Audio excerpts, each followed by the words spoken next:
Good evening sir. Good evening. হ্যাঁ sir, এই সপ্তাহে ছেলের সাথে এনগেজমেন্ট আর কানেকশনের কাজ করেছি, খুব ভালো ইমপ্রুভমেন্ট পেয়েছি। মানে আগের থেকে এবার যেন ইমপ্রুভমেন্টের স্পিডটা যেন বেড়ে যাচ্ছে স্যার। এই জন্য আপনাকে অসংখ্য ধন্যবাদ স্যার। ছেলে জল নিয়ে খেলছে, গাছে জল দিচ্ছে, ওর দিদির সাথে জল নিয়ে খেলছে। যখন আমি আমার রাজবীরের যেটা গ্রুপ আছে ওখানেও শেয়ার করেছি, মানে দুজনে জল নিচ্ছে, যেটা দু ভাই বোনের মধ্যে একটা খুনসুটি ব্যাপার থাকে। মানে জল বালতিতে আর নেই, এবার মগে দেবে, ওর দিদির জলটা পুরো ওর নিজের মগে নিয়ে নিচ্ছে। সেই ক্ষেত্রে রাজবীর ও দিদির মগটাকে নিয়ে গিয়ে গাছে জল দিয়ে দিচ্ছে।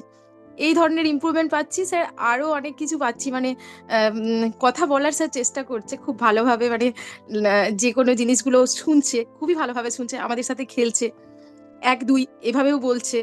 মানে আগে যেটা ছিল স্যার, স্পিচটা আপনাকে আমি বলেছিলাম স্যার, স্পিচ নিয়ে আমি টেনশন নিচ্ছি না।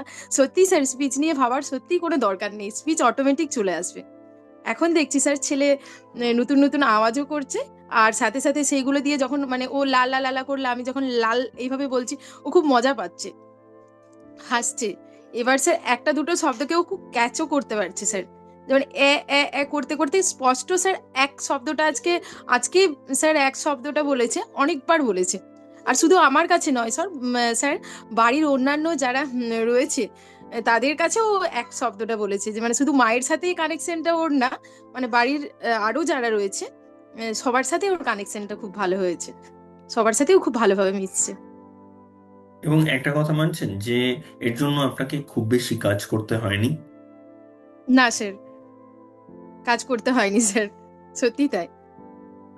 জাস্ট অ্যালাইনমেন্ট, জাস্ট অ্যাওয়ারনেস হ্যাঁ, যদি আনতে পারেন, এতটা সম্ভব।